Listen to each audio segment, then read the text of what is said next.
mga kapatid is our decision. Decision pa rin natin mga kapatid kahit anong gawin na encourage ng ating kapatiran, kahit anong gawin encourage ng ating leaders, pastors, mga kapatid na magbago tayo kung wala tayong hallelujah, decision, kung hindi pa buo yung decision natin at wala pa tayong interest na magbago mga kapatid ay useless yung mga sinasabi ng leaders mga kapatid.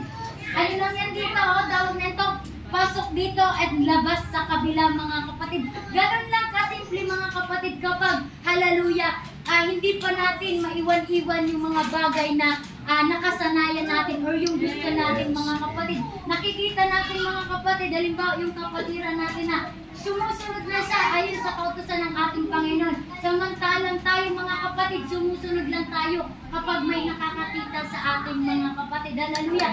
Nagiging, hallelujah, sabto sa mga kapatid, hallelujah. Nagiging Christians lang tayo mga kapatid kapag Christian na mga kapatid yung ating kasama. What about mga kapatid kapag hallelujah, iba na yung kasama natin? What about mga friends na natin mga kapatid? Still, Christians pa rin po ba tayo mga kapatid? Still, yung holiness pa rin ba natin mga kapatid ay nandoon mga kapatid? Hallelujah. Maybe mga kapatid, hindi pa mga kapatid sapagkat naniniwala ako kapag hindi pa desires ng puso mo or desire ng puso mo na baguhin yung sarili mo, walang magagawa yung ibang kapatiran mga kapatid. Mapagod na lang sila kakasabi sa'yo na magbago ka.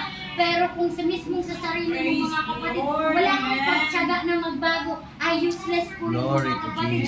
Ganon mga kapatid, hallelujah. Maybe ganon yung naisip ng 11 disciples mga kapatid. Maybe may mga important things pa sila mga kapatid na naiwan doon sa boat mga kapatid na hindi pa nila kaya i-give up mga kapatid or pinapahalagan pa nila. So, hallelujah. Those things made them to stay in boat, or maybe the boat itself important to them. So, hallelujah. Katulad ng sinabi ko mga kapatid, yun po yung nagpapa-stay sa kanila mga kapatid kung bakit hindi sila maka-step out doon sa second step mga kapatid. Kasi, hallelujah, mahalaga pa. Yung bagay na yun ay yun yung nagpapa-stay sa kanila. Yes mga kapatid, maganda, hallelujah.